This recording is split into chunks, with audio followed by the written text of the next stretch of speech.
Assalamualaikum warahmatullahi wabarakatuh.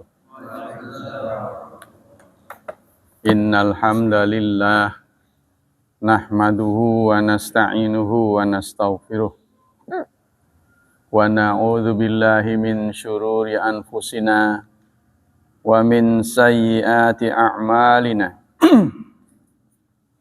May yahdihillahu fala mudhillalah wa may yudlil fala hadiyalah.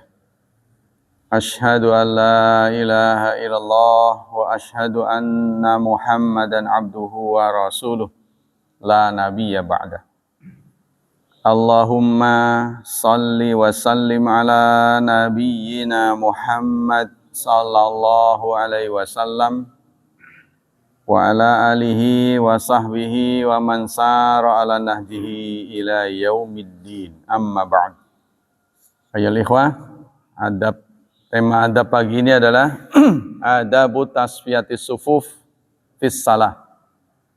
Adab merapikan saf di dalam salat. Allah Subhanahu wa taala berfirman dalam surat 61, surat As-Saff ayat 4. A'udzu billahi minasy syaithanir rajim. Bismillahirrahmanirrahim. Innallaha yuhibbul ladzina yuqatiluna fi sabilihi saffan ka'annahum bunyanum marsus. Sesungguhnya Allah menyukai orang-orang yang berperang di jalannya. Saffan dalam bentuk barisan. Ka'annahum seakan-akan mereka bunyanun, bangunan marsus yang kokoh. Wa an Anas bin Malikin, dari Anas bin Malik radhiyallahu anhu. Qala, beliau berkata, uqimatis salah fa aqbala alaina Rasulullah biwajhi. Uqimatus salah, salat di iqamah, qomat disuarakan. Fa aqbala alaina Rasulullah, lalu Rasulullah pun menghadap kami, karena beliau adalah imam ya, biwajhihi, dengan wajahnya. Faqal, lalu beliau bersabda, aqimu sufufakum, luruskanlah saf-saf kalian, watarasu, dan rapatlah.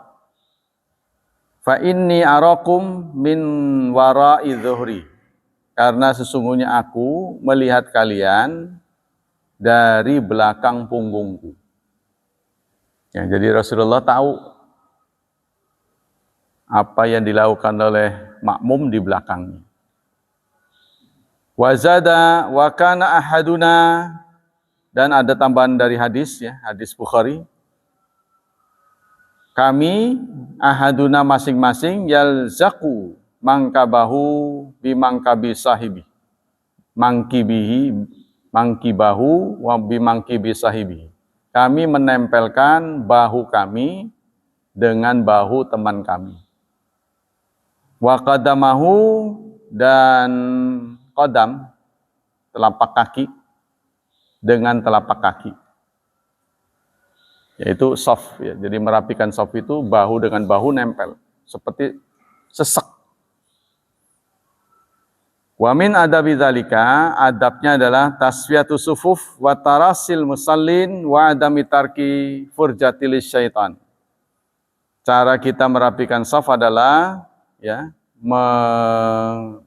merapatkan orang-orang yang salat dan tidak membiarkan ada ruang, tidak membiarkan ada lowongan untuk setan. Ya, tidak membolehkan ada kelonggaran untuk setan. Wa adami raf'il yadain indas salam, serta tidak mengangkat tangan saat salam. Fa'an Jabir ibn Samurah dari Jabir bin Samurah qala kharaja alaina Rasulullah sallallahu alaihi wasallam. Suatu saat Rasulullah menjumpai kami.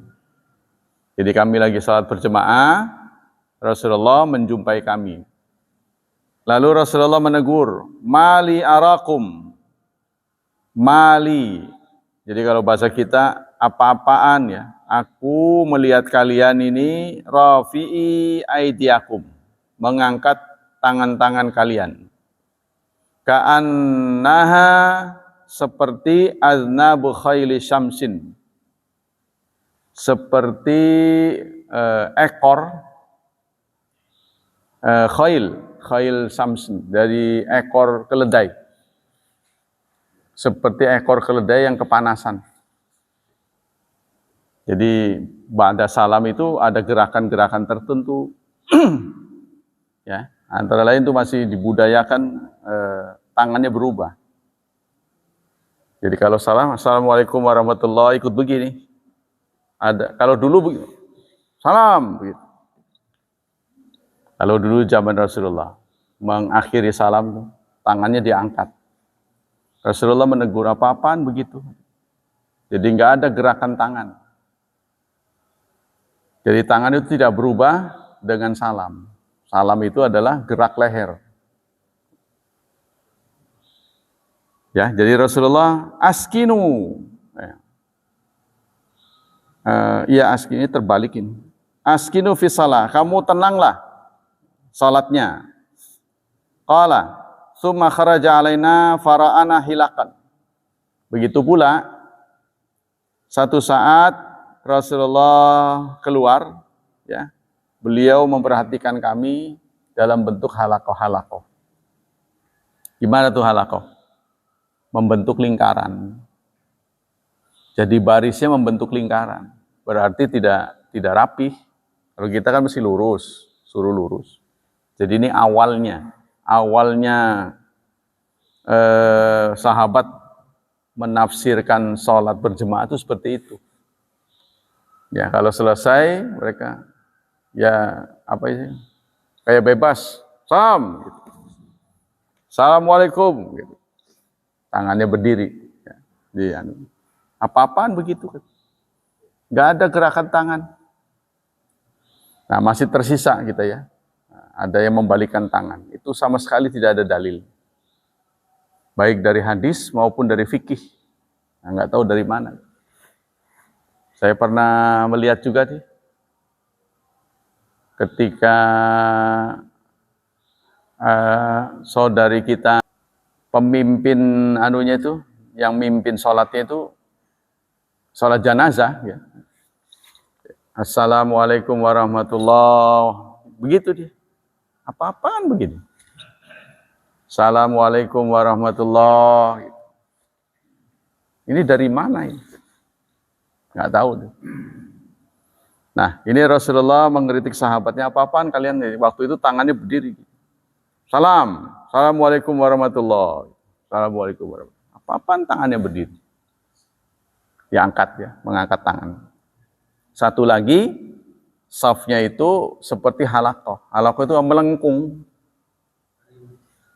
Tidak rata. Halakoh kan membentuk lingkaran. Jadi mereka membentuk lingkaran anunya. Seperti pramuka itu ya. Pramuka menghadapi komandannya itu bagaimana? Bentuk lingkaran. Nah, itu juga ditegur oleh Rasulullah. Fakulna mali arakum izin. Kenapa aku melihat kalian itu berpisah-pisah, tercerai-berai itu, acak-acakan. Salatnya ini kok enggak rapih. Qala summa kharaja alaina.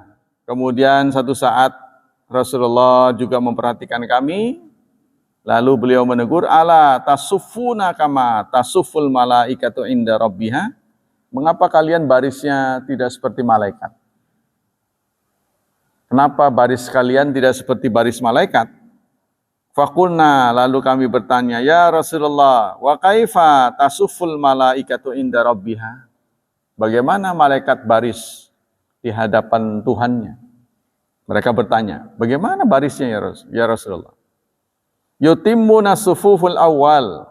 Saf yang awal itu disempurnakan, dipenuhi dulu. Wa yatarassuna fis saf, dan berhimpit-himpitan. Safnya itu harus padat. Baru membuka saf baru. Barulah ada saf kedua, saf ketiga. Jadi saf pertama itu harus penuh dulu. Fataswiyatu saf min tamamis salah. Maka merapikan saf itu merupakan kesempurnaan salat. Wa min husniha wa kamaliha, dan merupakan keindahan salat. Bagusnya salat dan keindahan salat serta kesempurnaannya. Qala Rasulullah sallallahu alaihi wasallam, dalam hadis yang diriwayatkan oleh Muslim, Rasulullah bersabda, aqimus safa fis salah. Tegakkanlah saf dalam salat. Fa inna iqamatas saf min husnis salah. Maka menegakkan saf itu bagian dari keindahan salat. Wa qad hadzara Rasulullah sallallahu alaihi wasallam min wujudil furaj fis safi li salah, kama fi hadits Ibnu Abbas qala Rasulullah sallallahu alaihi wasallam. Dan Rasulullah mengingatkan, memberi peringatan terhadap tidak rapinya saf. Satu saat dalam hadis yang diriwayatkan oleh Ibnu Abbas, beliau menegur, iyyakum wal farj. Hati-hatilah kalian dengan saf yang longgar. Berhati-hatilah, awaslah. Ya. Ini cuma pendeknya. Berhati-hatilah dengan saf yang longgar. Nah. Waqad yusabbibu adama iqamatas safaf, dan tidak merapikan saf itu menyebabkan mukhalafatan fil qulub, menyebabkan hati kita tidak menyatu. Ya. Jadi hati kita tidak menyatu, tidak seragam, tidak akur, itu dimulai dari longgarnya salat, longgarnya saf. Menurut hadis ya, hadis muttafaqun alaih, Rasulullah bersabda begini, litastawunna sufufakum, pilih kamu merapikan saf kalian, awlillahi yukhalifannallahu baina wujuhikum, atau Allah memalingkan wajah-wajah kalian. Pilih rapikan saf atau Allah memalingkan wajah kalian. Hadis muttafaqun alaih. Wa hadza, ini tahdidun yadullu 'alal wujub wa tahrimu adama taswiyati saf. Ini merupakan peringatan dari Rasulullah atas tidak rapinya saf, atau tarkal farj, atau meninggalkan ruang yang luang, lowong, ya. Membiarkan lowong. Wa taswiyah takunu bil laski al mangkib wal bil mangkib. Nah, cara merapikan saf itu adalah dengan merapatkan bahu dengan bahu. Wa muakharatul qadam bi muakhir qadam, serta mata kaki dengan mata kaki nempel. Jadi sholat itu kalau menghadap kiblat, kakinya nggak boleh begitu. Berarti ini kan kaki harus menghadap Ka'bah, harus begini, rapi. Jadi kalau dirapikan mata kakinya, dia nggak berpeluang begini pasti begini. Tapi seseorang itu tidak konsisten menurut saya. Jadi dia sudah punya zona, ya, punya area, punya kapling, melanggar kapling orang setelah duduk tahiyat. Sehingga begitu duduk tahiyat, aduh sesek amat, jadi miring. Nah dia gara-garanya begitu miring ke sini. Jadi rahasianya di kaki kanan. Ya, jadi kaki kiri harus masuk ke kaki kanan. Tidak boleh kaki kanan di tempatnya, terus kaki kiri nggak dimasukin. Kaki kiri harus masuk ke kaki kanan. Kalau kita duduk tasyahud, itu yang membuat melanggar kapling orang. Coba aja lakukan. Kalau Anda bergeser, maksudnya begini. Kan tadinya kan lurus sih, waktu salat kan lurus sih, berdiri. Tapi sering orang longgar tuh waktu duduk. Nah, duduk Dia begini itu. Tuh, kan melanggar ini. Kalau digaris nih pakai kapur tulis, pasti melanggar. Karena dia begitu duduk, begini nih. Ini dibiarkan begini. Nah, ini salah. Mestinya ini dimasukkan ke sini. Tuh. Jadi tegak. Memang untuk orang yang nggak terbiasa sakit. Nah, itu. Sehingga, waduh, nahan badan orang begini. Lah itu kalau rapat kan ke sana miring jadinya. Kalau dipotret tuh, kok jadi miring begini.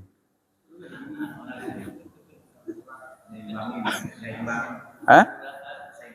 Iya, karena kita kan kakinya dimasukkan ke kanan, itu penyebabnya miring ke kiri. Ya, makanya ini harus kembali tegak. Jadi harus tegak. Kaki itu harus menghadap. Jadi kaki kita berdiri nggak boleh begini. Karena ujung kaki ini harus menghadap kiblat, harus begitu. Kiblat semua. Ya kita harus banyak belajar. Karena kita nggak seneng sesek. Ya, artinya pengunjungnya sedikit, nyesek amat sih. Gitu. Karena dia nggak belajar, kita belajar, dia nggak belajar. Jadi kita nempel ke dia, dia menjauh. Apa sih ini orang lega-lega begini nempel-nempel. Apalagi kita dihadapkan dia suasana kecurigaan. Menyopet mau apa nih kalau nggak kenal? Ya kan? Kalau sudah kenal sih nggak masalah. Tapi kalau kita di daerah, di area rest area atau di tempat yang asing lah buat kita.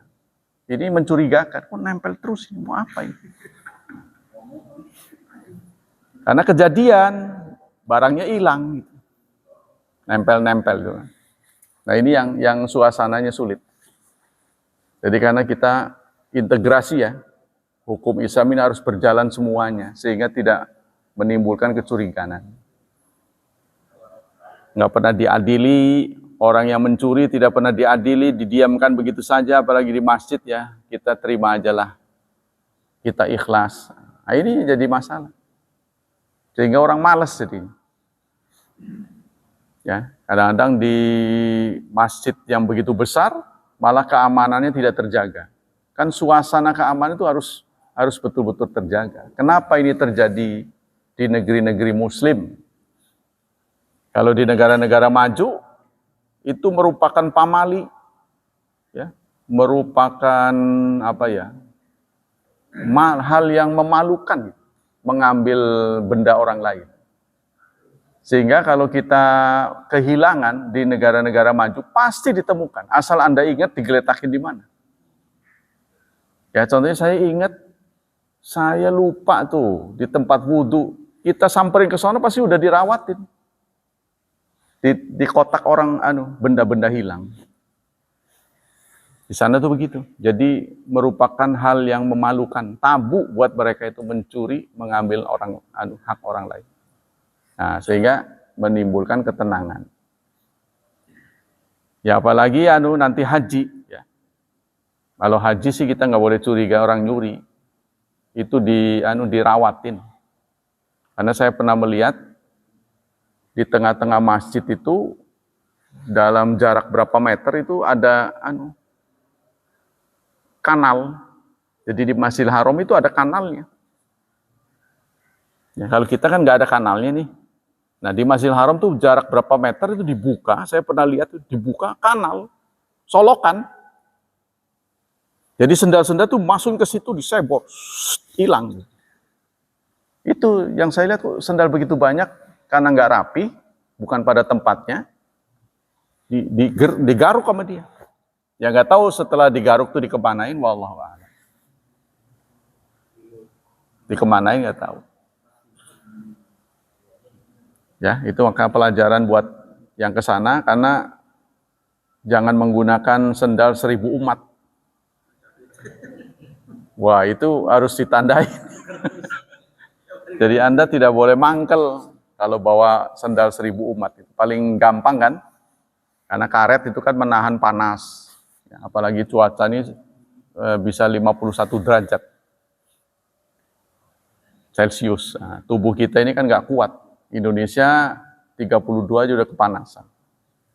Bisa dibayangkan. Nanti bisa terjadi sebaliknya, Mekah dan Madinah itu ekstrim berbeda.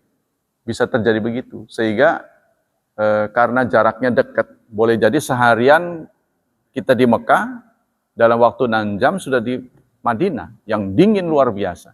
Kadang di Mekah itu panas luar biasa, di Madinah dingin luar biasa. Sehingga tubuh kita nggak kuat, itu yang menyebabkan sakit. Kan kebanyakan yang membuat orang sakit itu cuaca ekstrim. Ya, tadinya panas, dingin luar biasa. Tubuh kita ini nggak kuat stabilisatornya. Nah, apalagi sudah faktor umur. Nah, ya, adaptasinya nggak bisa cepat. Nah, itu menyebabkan sakit. Asupan makanan yang nggak sama dengan sini, ngelihatnya aja udah enak. Baunya wangur. Nggak mau makan, ya sakit Anda, wong adanya cuma begitu. Ya, wah kepengen ada peteknya, ada jengkolnya, ya. Ya baiknya sih bawa sendiri. Makanan-makanan yang siap saji, yang sudah friendly dengan kita seperti abon, ya, ikan asin yang tinggal dipanasin sebentar. Yang seperti itu sangat bermanfaat. Karena kita nggak dapat di sana. Ya mungkin sambal-sambal yang bisa di-packing ya, bisa awet, nah itu. Karena jarang dapetin yang bagus di sana. Yang sesuai dengan selera ya bukan nggak bagus. Mungkin bagi mereka ya bagus. Tapi kalau buah, wah itu memang nggak ada duanya. Jus ya, jus itu nggak ada duanya sana. Sebab kita tinggal milih buahnya, langsung dimasukin ke mesin, jadi. Jadi dia yang tunjuk buahnya, mana buah begitu banyak. Ini, dia rogoh, ini. Masuk, keluar sudah jus.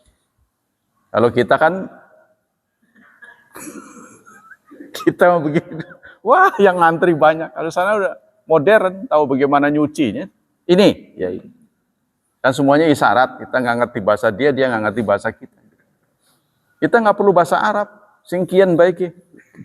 Ngerti dia. Nah, iya, singkian baik. Ngerti, Allah antarkan bahasa kita. Kita kekehnya pakai bahasa kita. Ya, ngenah ya. Apa maksud kamu? Ya. Ngenah. Ngerti dia. Nah, bisa pakai kalkulator berapa real. Tinggal ditulis saja. Nah, kita kembali ke sini. Waqat yusabib, jadi tidak menegakkan saf itu menyebabkan hati kita berbeda-beda, ya, menyebabkan kita tidak seragam, kita tidak akur. Wa hadza tahdid, ini merupakan peringatan dari Rasulullah sallallahu alaihi wasallam. Wa bisababi dzalika hasala min firqatin wa ikhtilaf. Itulah sebabnya umat Islam terjadi berfirqah-firqah. Ya, karena kita tidak mau menyatu. Terutama di sini masih ada ini. Kadang-kadang ngalangin ini.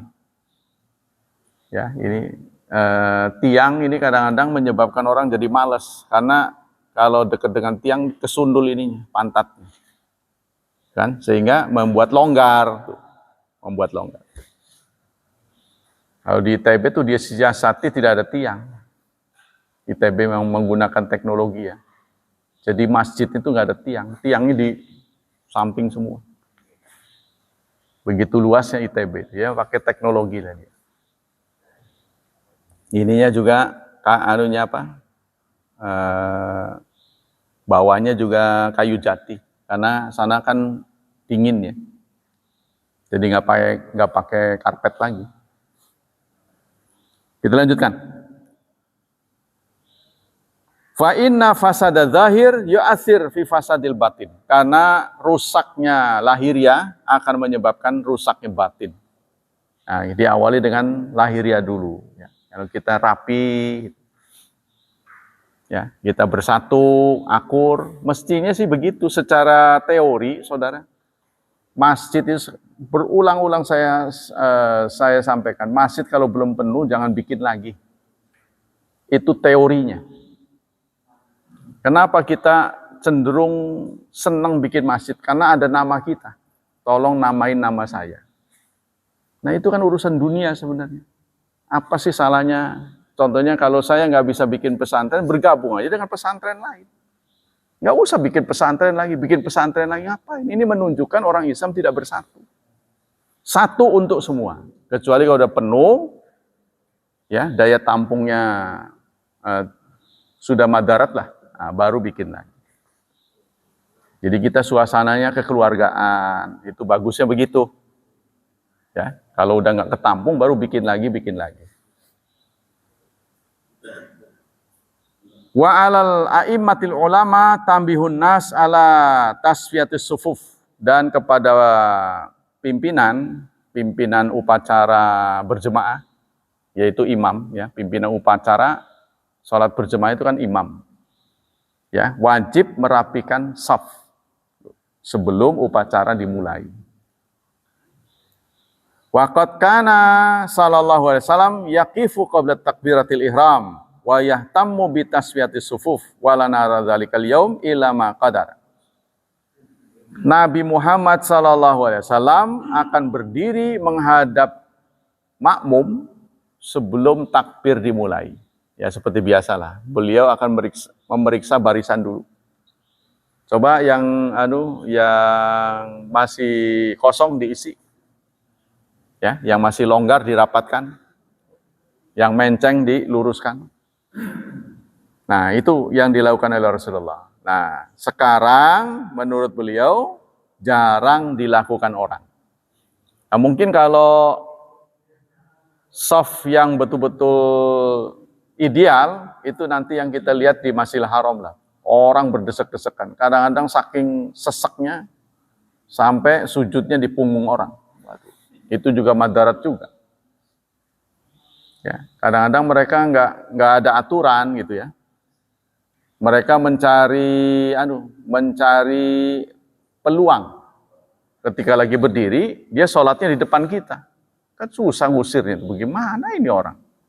Sholatnya di depan kita begitu. Aduh, kan kita mau buat sujud ini. Berdiri di depan kita dia. Cungkelin apa ya? Salah lagi. Ini membuat hati kita ini jadi jengkel. Karena kita terbiasa di Indonesia ini rapi. Wah, jangan tanya rapi di sana. Udah ketemu nggak berantem aja bagus. Jangan ketemu rapi. Mau cari luang baru sholat, dah nggak ketemu. Bisa ketemunya aja udah, walaupun segini nih sholat. Sampai begini. Ya, apalagi Jumatan, waduh, luar biasa. Tapi itulah, karena mereka memang mengejar pahala ya. Jadi Rasulullah membiasakan diri sebelum salat dimulai, beliau menghadap makmum dan merapikan saf. Waqad kana fadilatul alama Syekh Muhammad bin Shalih Al-Utsaimin rahimahullah yaf'alu dzalika wa yahtammu bi tasfiyatis sufuf wa ahyanan yukallif man yaqumi dzalik min tullabi. Ini yang kurang di antara kita ya. Jadi kita memang selalu suasananya terburu-buru. Kayak nggak ikhlas. Kau mati salah. Buru-buru kayak mau kemana. Bukan? Nah, begitu juga anak-anak kita kadang-kadang ini setan mengganggu kita. Setan kadang-kadang mengganggu kita. Waktu antara azan dan iqamat mereka nggak berwudu, ya sudah qad qamatis salah, mereka keluar berwudu. Giliran kita sholat, dia ngerecokin. Tapi anehnya begitu, assalamualaikum warahmatullah, hilang itu.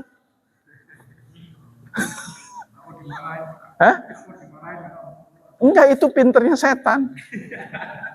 Jangan tuduh anak kita.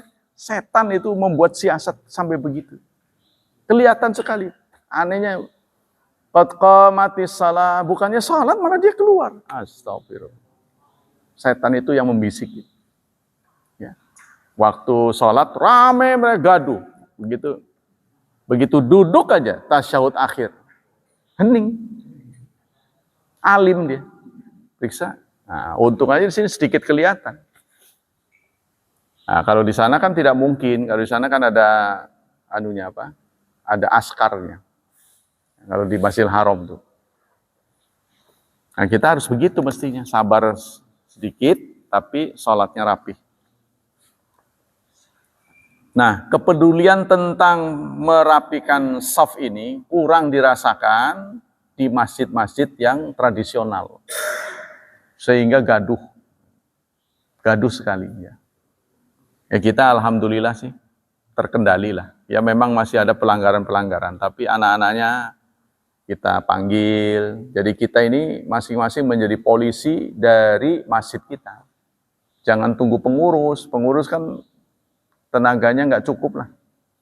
Jadi kalau kita tahu ada anak yang nakal, ya, kamu sholat duduk di sini. Walaupun bukan anak kita, ya. Kita rapikan bersama gitu. Jadi mohon kerjasamanya gitu kan. Apalagi anak sendiri ya, dudukkan. Nah, para syekh itu begitu. Wa yahtamu sangat mementingkan kerapian saf wa ahyanan yukallif may yaqum bidzalik min tullabi. Bahkan beliau menugasi santri-santrinya. Tolong dirapikan ya, santri-santrinya. Fahal man maha li hadhihi sunnah mahjura fi hadhil bilad. Siapa yang menghapus sunnah ini? Siapa yang menghapus? Ya, jadi sedikit sekali, saudara-saudara, imam yang berani merapikan shafnya sebelum sholat di masjid-masjid. Rata-rata mereka ada aja. Kadang-kadang ya ngomongnya sawu sufu fakum, tapi ngadepnya ke sana. Jadi yang disuruh siapa gitu? Kan arti sawu rapikan shaf kalian. Kan dia harus berani menatap, harus tatapan dulu. Ya, istilahnya harus akad. Harus akad. Kan kalau orang akad nikah kan tatap-tatapan, harus adep-adepan, masa ngadep ke sana. Jadi seorang imam sawu sufufakum. Ketahuilah, aku sekarang adalah imammu. Nah, begitu secara tidak formal. Secara tidak formal, ya. Dia mengatakan, aku ini sekarang imammu. Ikutilah gerakanku. Kebetulan salah pisan. Ya. Jangan ada suara-suara yang gaduh di belakang. Sangat mempengaruhi bacaan imam, terutama kalau keras ya. Imamnya dari recok. Wallati lam araha ila nadiran. Dan aku tidak melihat kecuali sedikit imam yang bersedia merapikan shaf makmumnya. Jadi maksudnya begini, kita membuang energi, kita melakukan sholat yang sama, tapi pahalanya sedikit. Kan lebih baik pahalanya banyak, dengan shaf yang rapi, ya, sholat yang khusyuk, tenang, kita mendapat kenyamanan. Dengan mendapat kenyamanan, kita mendapat pahala lebih besar. Kalau kita berkumpul lebih banyak, pahalanya lebih besar. Tapi orang memilih sholat itu yang dekat. Yang jauh nggak apa-apa, karena kita ini sudah berumur, harus banyak gerak, jalan kaki. Nanti Pak Uji kalau di sana, anehnya biarpun Masjidil Haram jauh, semangat aja, heran. Di sini baru 10 meter milih yang dekat. Apain? Yang jauh. Nanti di akhirat nyaman. Karena setiap langkah kita dinilai 2. Ya, dilepaskan dosanya 1, ditambah pahalanya 1. Kan berarti dapat 2. 1 langkah. Semakin banyak langkah, semakin bagus. Karena kita paling tidak itu harus berjalan berapa itu? Sehari 2 kilo atau 5 kilo. Sehingga sekarang ada teknologi dalam jam digital. Dia memberitahu, Anda sukses, sudah jalan sekian. 2 kilo atau 5 kilo? Hah? 5 ya? Dia akan memberitahu ini jam ini kalau kita jalannya sudah 2 kilo. Nah, coba Anda.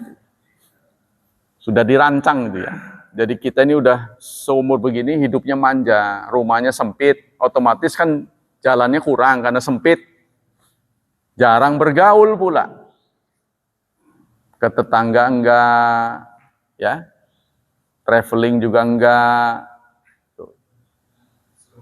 Ke mall juga enggak. Jalan-jalan paling enak tuh di mall karena ber-AC. Saya pikir-pikir kenapa mall menjadi destinasi orang. Karena di sana kelengkap, mau makan ya di situ. Ya, mau belanja ya di situ. Dan masuknya nggak bayar. Coba Anda ke tempat wisata, geser sedikit bayar, geser sedikit bayar. Aduh. Ya, sehingga dicela orang hampir nggak ada yang gratis. Jadi tempat cuma-cuma buat orang miskin tidak ada sama sekali. Ya salah sendirilah kamu kenapa miskin. Jadi yang gratis praktis tidak ada. Semuanya bayar. Ya, jadi kita harus memanage sisa hidup kita ini supaya tetap sehat. Nah, kita harus syukuri ya, semuanya berjalan dengan normal, makan masih enak, kegiatan-kegiatan masih nyaman. Kita harus paksakan. Jangan banyak diam. Sebab banyak diam menyebabkan kita sakit. Ya maksudnya nggak diam tuh kan bisa ada kesibukan kerja apa. Ya, harus dipaksakan. Ya, karena kita sekarang semakin berumur semakin manja. Nyuci udah ada mesin, nyetrika istri, nyuci piring istri, kita diam aja di rumah, ya rumahnya sempit. Berapa itu? 5x4, ketemu dapur, ketemu kamar. Ya kemana-mana, ya berarti tidak ada gerak. Ya, sebenarnya traveling itu juga ajaran Islam. Siru fil ardi. Lakukanlah traveling. Sebab Anda akan menambah pengalaman. Pengalaman nambah, Anda berpikirnya tidak sempit. Melihat saudara-saudara kita, oh begitu. Jadi kalau jarang ketemu orang, kita pikirannya sempit. Bawaannya marah mulu. Ya. Bawaannya selalu marah, emosi. Nah itu. Kita manage diri kita. Nah ini diam-diam kita ada penyakit mental. Penyakit jiwa. Secara tidak sadar. Kalau nggak pugu-pugu kita marah, nggak pugu-pugu kita boring, gitu, bosen, itu ada sesuatu. Ya, ibu-ibu nanya, tiba-tiba kita marah, tiba-tiba kita nggak pugu-pugu, ya, sedih, itu penyakit jiwa sebenarnya, secara tidak sadar. Jadi kalau memang tidak ada penyakit jiwa, buat apa orang masuk kuliah psikologi gitu? Cukup 1-2 orang yang bisa. Tapi ternyata setiap tahun mereka mengeluarkan tamatan-tamatan, karena ternyata orang banyak yang sakit jiwa secara tidak sadar. Ya, kalau ada suatu perbuatan sedikit sepele, masalahnya sepele kita marah besar, itu kita penyakit jiwa. Sebenarnya marah itu kata ahli psikologi itu disebabkan takut. Marah itu penyebabnya takut. Contohnya kita marah-marah pada anak kita yang malas, kita takut masa depannya suram. Karena dia malas, kita takut. Nah ini ya, jadi kita mencoba memanage diri kita. Nggak gampang ya, jadi ada orang yang bertanya, apa ada kaitannya Pak, agama ini dengan perubahan mental? Saya jawab jelas, karena agama datang itu paling banyak bersentuhan dengan jiwa. Ya. Bersentuhan dengan jiwa. Tapi mengapa sekarang kenyataannya makin ngerti orang makin ngerti agama, makin tampil menjadi pemarah. Ini kenapa itu? Makin pinter, makin pemarah. Bukankah agama itu rahmatan lil alamin, menyebarkan rahmat? Harusnya dia banyak senyum, menghadapi umat banyak senyum, banyak gembira. Jadi dia menjadi contoh yang baik. Orang dekat pada agama. Nah inilah, kalau ada pelajaran-pelajaran agama menyebabkan kita sering buruk sangka pada orang, kok kejiwaan saya malah jadi nggak normal, pastikan bahwa ajaran itu jangan-jangan ada yang salah. Karena tidak diajarkan oleh Rasulullah. Ya. Rasulullah mengajarkan kita tampil ramah, ya, menyenangkan. Gitu. Kita lanjutkan. Waqat ra'aitu ahlal hadis fi Pakistan wal Hindi wa Bangladesh wa ansara sunnah fi Misra wa Sudan yahtammu nabi tasfiyati sufuf wa tarasi aktsara mimman nara fi hadhil bilad. Aku lihat ahli-ahli hadis di Pakistan, di India, Bangladesh, ya, serta orang-orang yang peduli pada sunnah di Mesir, biasanya ahli sunnah, itu sangat mementingkan soal merapikan shaf daripada sholatnya. Jadi sebelum sholat dia ngerapiin dulu, itu yang penting. Ya, sebab dengan kerapian shaf maka sholatnya itu akan tenang. Kalau Anda mau zikir, itu soal pribadi. Zikir ini soal pribadi, bukan jamaah.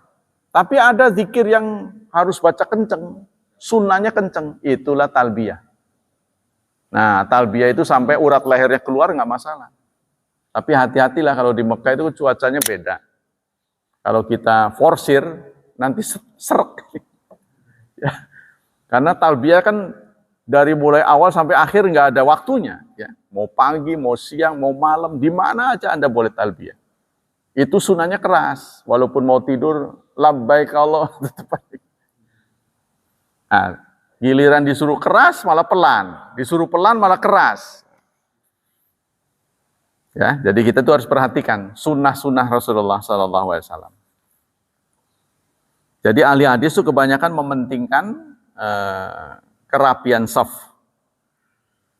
An Abi Qasim Al-Jadali bin Harith sami'tu Nu'man ibni Bashir yaqul aqbala Rasulullah 'alan nas biwajih. Satu saat diceritakan oleh Nu'man bin Bashir, Rasulullah menghadap kami, beliau bicara. Aqimus sufufakum. Lalu beliau mengucapkan aqimus sufufakum. Aqimus sufufakum, ya, 3 kali. Wallahi, demi Allah, la tuqimanna sufufakum, kalian pilih, tegakkan shaf kalian, rapikan shaf kalian, la yukhalifanna Allah baina qulubikum, atau Allah memalingkan hati kalian. Rapikan shaf atau Allah palingkan hati kalian. Nah, begitu sabda Rasulullah. Jadi kita diminta untuk merapikan shaf. Kalau kita tidak terbiasa merapikan shaf, nanti hati kita tidak pernah rapi. Fara'aitu rajul yalzaqu mangkibahu bimangkibi sahibihi. Aku lihat sahabat-sahabat, ya, merapatkan bahunya dengan bahu temannya. Wa rukbatahu bi rukbati sahibi. Dengkul dengan dengkul. Wa ka'bahu bi ka'bi. Terus telapak kaki dengan telapak kaki. Jadi bahu, dengkul sama telapak kaki nempel. Ini yang masih sulit, ya. Nah, kalau teman kita nggak ngerti itu susah. Nah, periksa dulu, ayo. Oh masih longgar? Wah, bisa 10 menit. Ya, kalau apa itu si imamnya itu inspeksi dulu. Nah ini belum nempel, belum nempel. Itu tadi. Nanti giliran duduk, menceng. Saking sesek. Sananya nggak mau geser pula. Aduh, kepepet saya.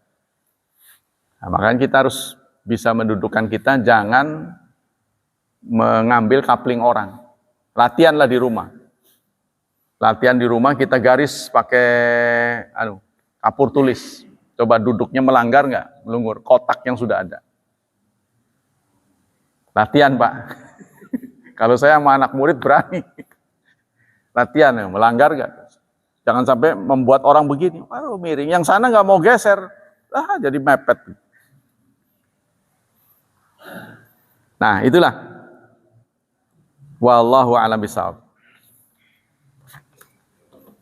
Kita lanjutkan dengan hadis.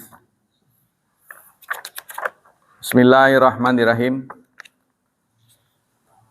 Hadis yang ke-17.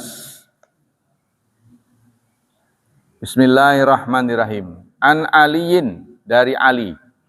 Anna Rasulullah sallallahu alaihi wasallam, bahwa Rasulullah sallallahu alaihi wasallam bersabda, la ta'ata fi maksiatillah. Tidak ada ketaatan pada maksiat Allah. Tidak ada ketaatan, tidak ada kompromi taat dalam bermaksiat kepada Allah. Innamat ta'atu fil ma'ruf. Sesungguhnya taat hanyalah pada yang ma'ruf. Hadis muttafaqun alaih. Ali, perawi hadis ini adalah Ali bin Abi Thalib al-Hashimi, Rabi'ul Khulafai Rasyidin bi ijma'il ummat. Beliau adalah Khulafa Rasyidin yang keempat. Wabnu ammin Nabi. Beliau adalah anak paman Nabi. Anak paman Nabi. Jadi paman Nabi punya anak. Berarti saudara sepupu ya. Saudara sepupu Nabi. Sekaligus menantu Rasulullah SAW. Jadi sepupu itu boleh menikah. Tapi keponakan nggak boleh. Ya, sekarang Pak Udi menikah dengan anaknya Pak Sutopo tidak boleh. Ya kan? Tapi anak Pak Udi dengan anak Pak Sutopo boleh. Contohnya begitu. Jadi paman tidak boleh, tapi saudara sepupu boleh. Itulah Ali bin Abi Thalib. Ayah beliau adalah Abu Thalib, adik dari Abdullah ya. Adiknya Abdullah, ayah Rasulullah SAW. Jadi ayah Rasulullah namanya Abdullah, punya adik Abu Thalib. Ya, Abdullah ini punya anak Nabi Muhammad. Abu Thalib punya anak Ali. Ya. Begitu ya. Anak Rasulullah menikah dengan Ali. Bukan saudara sepupu ya.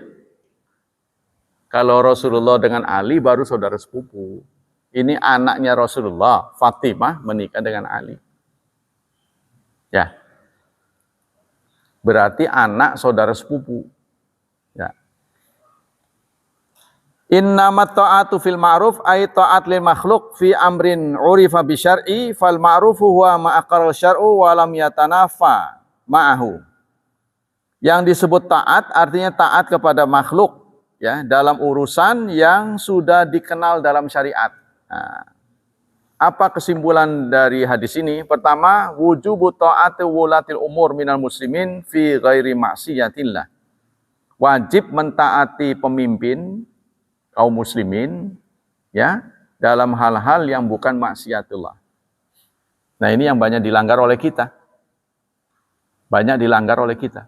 Ya. Contohnya pemimpin organisasi, terutama keagamaan. Baik itu NU, Muhammadiyah, Persis. Ya. Kalau pemimpinnya mengatakan, semua kalian yang jadi pengurus harus ngaji, maka kedatangannya itu wajib. Kedatangannya itu wajib. Nah, banyak kan yang melanggar di antara kita. Tidak memberikan konfirmasi, saya nggak bisa datang karena bla bla bla. Enggak, dia tenang-tenang aja. Jadi dosa itu terus-menerus. Dosa kepada ulil amri. Ya, ketaatan pada ulil amri. Sepanjang bukan maksiat ya. Rasulullah dalam sebuah hadis yang diriwayatkan oleh Abu Hurairah, menyatakan begini, man ata'ani faqad ata Allah. Barang siapa yang taat kepadaku, aku di sini adalah Rasulullah, ya. Barang siapa yang taat kepadaku, kata Rasulullah, faqad ata Allah, sama dengan taat kepada Allah.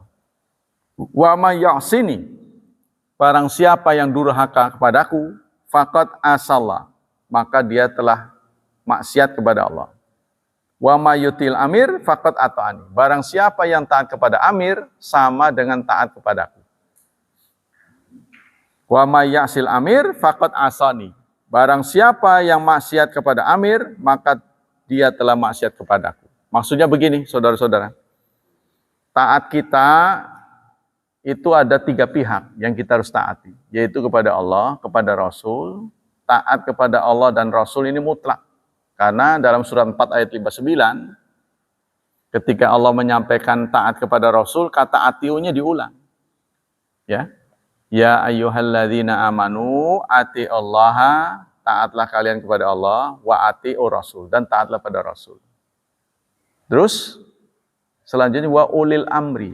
Cuma atiunya tidak diulang, berarti taat kepada ulil amri bersyarat sepanjang ulil amri tidak bertentangan dengan Allah dan Rasulnya.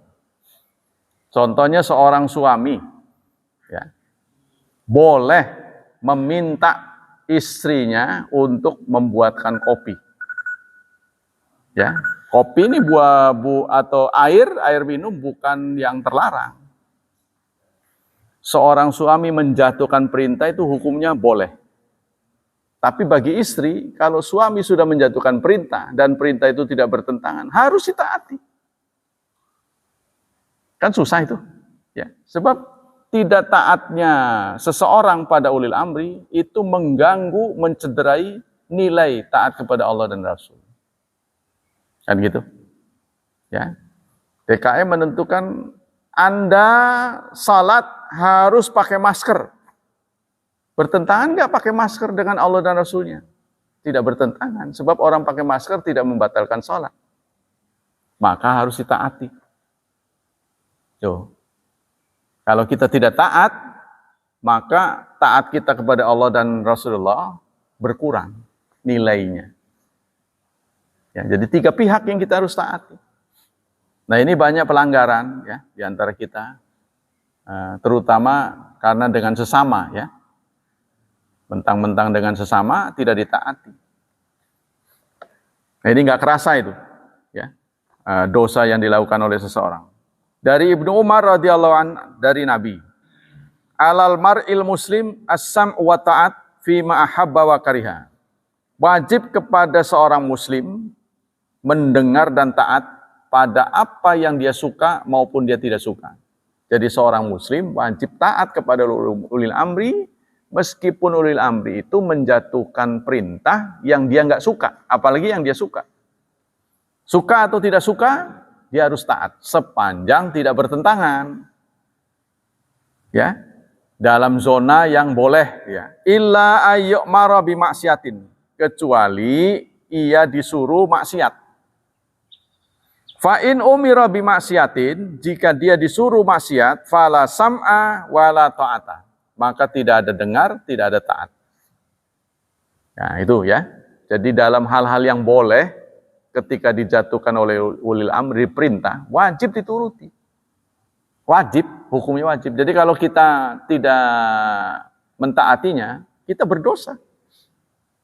Contohnya ada lampu merah, nah, ya kan? Lampu lalu lintas merah. Itu kan sudah menjadi kesepakatan kita harus berhenti. Sudah menjadi kesepakatan dan ini ketentuan ulil amri. Jadi kalau kita langgar, kita tuh berdosa. Kita kan merasa tenang-tenang aja, ini bukan perintah Allah. Gitu kan? Nah, itu sebuah kesalahan. Jadi kita harus mentaati. Rambu-rambu yang dipasang, kan itu ada anunya, ada biayanya itu.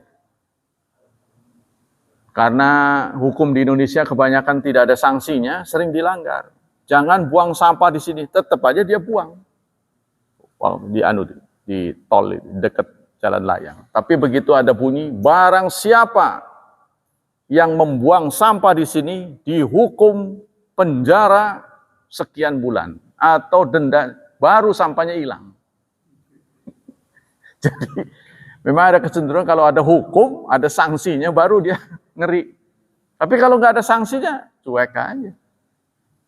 Ini kecenderungan teman-teman kita. Ya, makanya kalau menurunkan aturan harus ada hukumnya. Sama dengan anak kita, belajarlah. Suruh belajar. Jangan malas. Tapi nggak ada hukumannya. Ketika dia malas nggak dihukum, ya udah dia diam aja.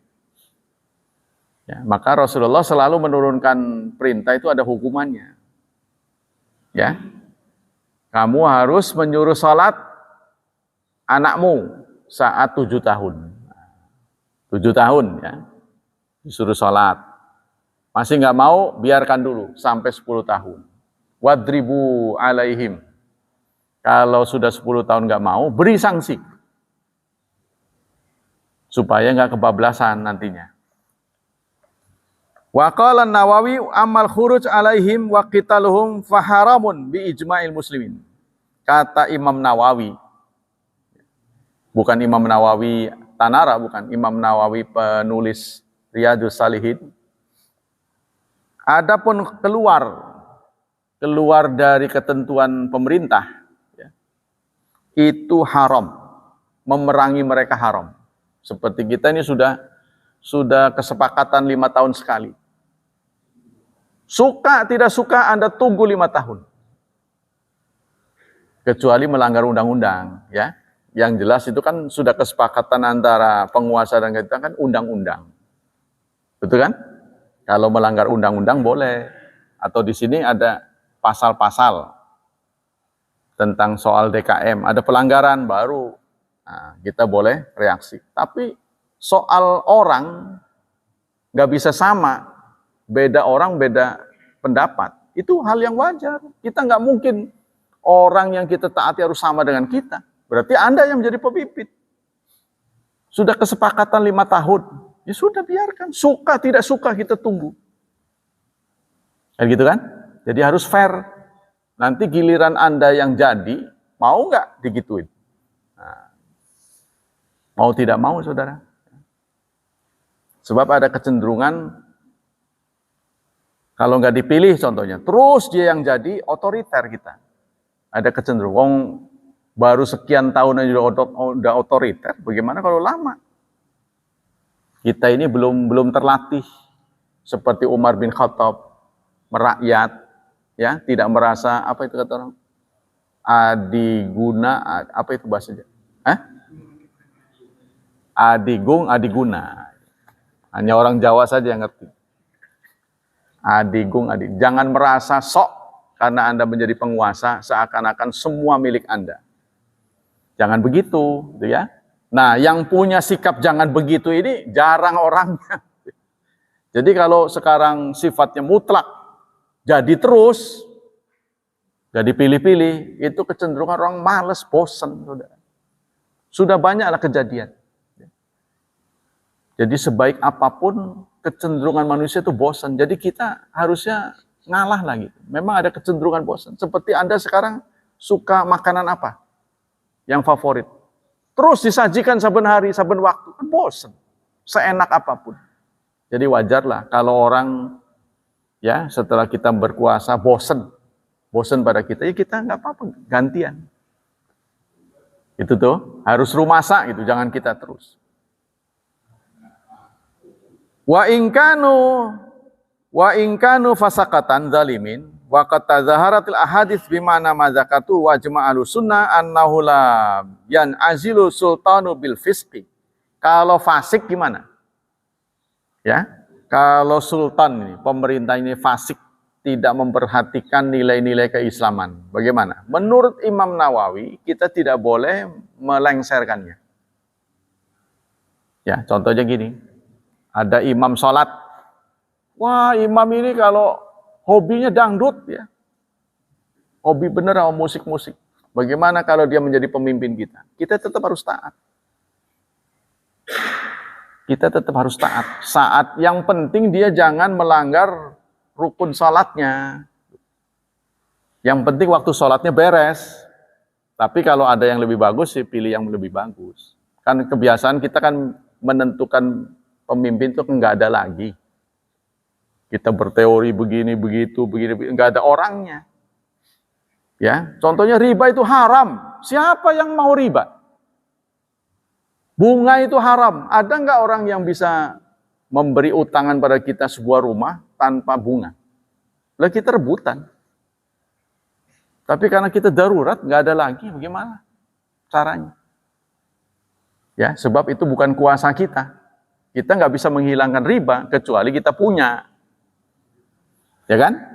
Maka jalan keluarnya Anda tidak punya rumah selamanya. Kan begitu kan? Ngontrak terus. Waduh, kalau mau beli nggak ada duit. Harus pakai bunga.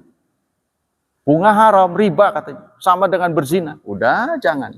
Ngontrak seumur-umur. Nah, ngontrak seumur-umur juga itu membuat sengsara anak dan istri, pindah-pindah. Nanti sekolahnya pindah lama-lama. Ya, udah dicat, bagus-bagus. Maaf Pak, ini rumahnya mau dipakai. Waduh, itu yang bikin jengkel. Apalagi kalau tempat bisnis. Udah laris, tadinya sepi. Kita bikin laku. Dia bilang nggak dikontrakin lagi. Waduh, cari lagi. Kan saya pernah ke warung jadi tahu. Itu yang bikin Makanya kita harus punya sendiri yang satu-satunya yang menyebabkan kita rugi besar itu kontrak itu. Kalau kita dagang kontrak, uang kita habis buat kontrak. Ya, dagang baru dapat sedikit, perpanjangan. Wah, habis lagi. Ya, maka itu usahakan kita punya. Nah, kalau sudah punya, kita berdaulat. Selanjutnya, sebentar lagi ya. Yang kedua, inna ta'ata li ashabil wilayat syariah. Begitu juga saudara-saudara sekalian, bahwa yang disebut ulul amri itu bukan Pak RT RW sampai presiden saja. Bukan Pak RT RW sampai presiden saja, tetapi ulama juga ulil amri. Ya, ini ada yang aneh di antara kita ini. Kalau dengan sesama ustadz dia nggak nurut. Tapi kalau Pak RT nggak pernah dibantah. Aneh ini. Padahal sama-sama ulil amri. Ya, bahkan yang lebih ditaati menurut ulama adalah yang ngerti agama. Itu yang harus lebih ditaati karena dia punya ilmu.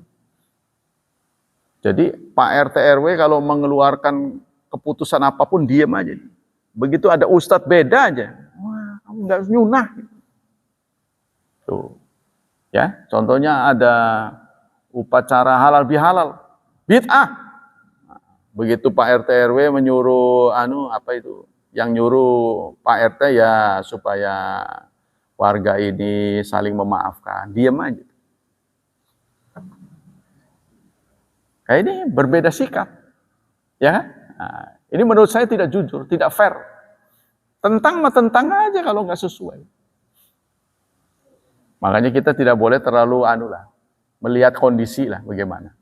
Ya, seperti ini. Maulid Nabi boleh nggak? Haram. Nah, itu arahnya kan kultus individu. Tapi kalau Maulid Nabi itu diisi dengan mujalasal ilmu, ngaji, bagaimana heroiknya Rasulullah SAW dalam memperjuangkan Islam. Isinya begitu, ya tidak ada isi lain yang menyebabkan orang melakukan haram. Ya, why not? Ya, jangan terlalu picik gitu. Nanti mereka akhirnya udah maulidan nggak boleh, halal bihalal, udah nonton bareng aja di lapangan. Sama aja, dangdutan. Dangdutan nggak ada dalilnya, berarti boleh. Jadi harus ya. Jadi harus manfaatnya apa? Jadi kenapa haram Maulid Nabi itu? Karena mengarah kepada kultus individu, menuhankan Rasulullah nantinya. Ada nggak mengarah ke sana? Oh, nggak ada. Kalau nggak ada ya udah, why not? Yang dilarang itu jangan sampai terjadi. Ya. Tapi kenceng ini, orang-orang tuh pelarang. Yang keempat, la ta'ata wajibatan al-mar'i li zaujiha fi huduri hafalatil majina. Tidak ada ketaatan kepada seorang istri. Seorang istri tidak boleh mentaati suaminya jika suaminya bermaksiat. Contohnya suruh hadir ya dalam perjamuan yang isinya khomer. Ya nggak boleh. Atau seorang suami menyuruh istrinya keluar nggak usah pakai jilbab. Itu kan menentang Rasulullah, menentang Allah. Itu tidak wajib ditaati. Au samiramad wala ta'ata ala muadzif limudbirihi fi akhdir rasyawi. Begitu juga seorang karyawan ya tidak boleh mentaati pemimpinnya saat pemimpinnya menyuruh dia suap, menerima rusyah, menerima korupsi, menyuruh korupsi. Ya, karena pengalaman saya itu memang gamblingnya itu kuat ya. Jadi Kalau kita nggak taati, kita dihadapkan pada pemecatan. Jadi ada truk batu, keluar 15 truk, tapi saya suruh nulis 25. Saya nggak mau. Saya nggak mau. Yang nyuruh bos. Bosmu yang nyuruh, saya bilang. Saya bilang gitu kan, bos dia, bos saya sama. Bosmu yang nyuruh, ini kamu tulis saja. Wih, Pak Ustadz yang nyuruh, saya nggak mau, bilangin sama bosmu, saya nggak mau. Tapi ngomong begitu, taruhannya itu, pemecatan. Saya udah siap dipecat. Kamu pernah dengar nggak korupsi? Ini disebut korupsi. Apalagi itu BUMN. Jadi kita ini kontraktor BUMN. Nggak mau saya bilang.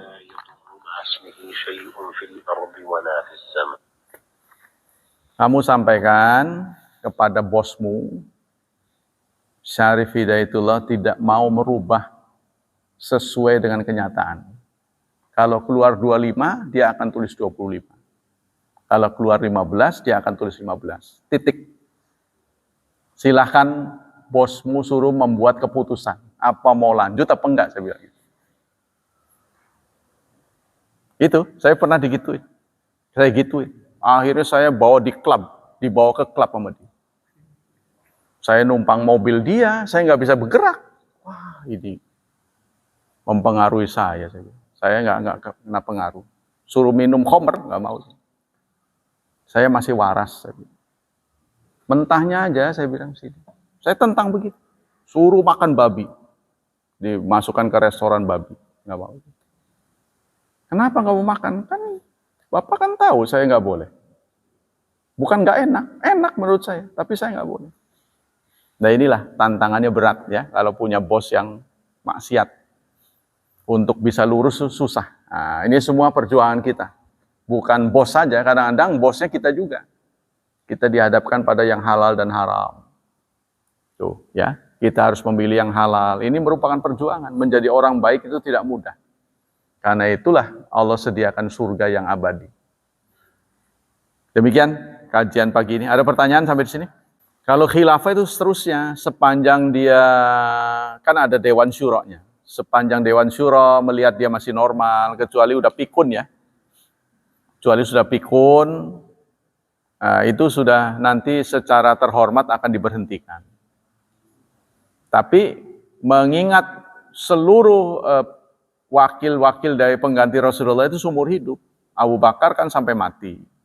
Umar sampai mati. Memang dengan pemimpin seterusnya, kalau itu sudah baku, memang nggak terlalu berpengaruh, Pak. Nah itulah, jadi kalau di negara-negara yang sudah maju, sistemnya itu sudah dibangun. Jadi siapapun pemimpinnya, boleh merubah hanya poin tertentu. Nggak semua boleh dirubah. Nah, kita lupa dikiranya seorang presiden bisa merubah semuanya. Tidak, harus ada persetujuan senat. Ya, kalau kita ini persetujuan DPR. Jadi pemerintah dengan DPR harus sama meng-ACC. Nah, ini cocok, baru. Nggak bisa seenaknya. Nah, begitu juga raja. Raja Arab Saudi itu tidak bisa meluncurkan hukum seenaknya. Kalau hukum itu melanggar qanun. Melanggar Islam dia nggak mau. Nah, sekarang yang dilakukan pembaharuan kan tentang kebebasan. Ya sedikit longgar lah. Di negara-negara yang bukan haram, ya, bukan tempat yang haram, itu boleh terbuka. Kalau dulu kan nggak boleh. Perempuan boleh nyetir. Dulu kan nggak boleh, ya kan? Nah, itu ada sedikit kelonggaran-kelonggaran. Ya mungkin itu keputusan mereka yang kita nggak tahu. Itu Pak. Cukup ya? Nah, demikianlah hadirin hafizani wa hafizakumullah. Semoga kajian subuh ini menambah wawasan kita dan Allah senantiasa memberi pahala yang berlipat ganda kepada kita. Semoga Allah menjaga dan melindungi kita dari wabah dan fitnah. Semoga Allah berkenan mencerahkan masa depan putra-putri kita. Menjadikan mereka generasi yang salihin dan salihat. Subhanakallah wa bihamdik. Asyhadu an la ilaha illa anta astaghfiruka wa atubu ilaik. Wassalamualaikum warahmatullahi wabarakatuh.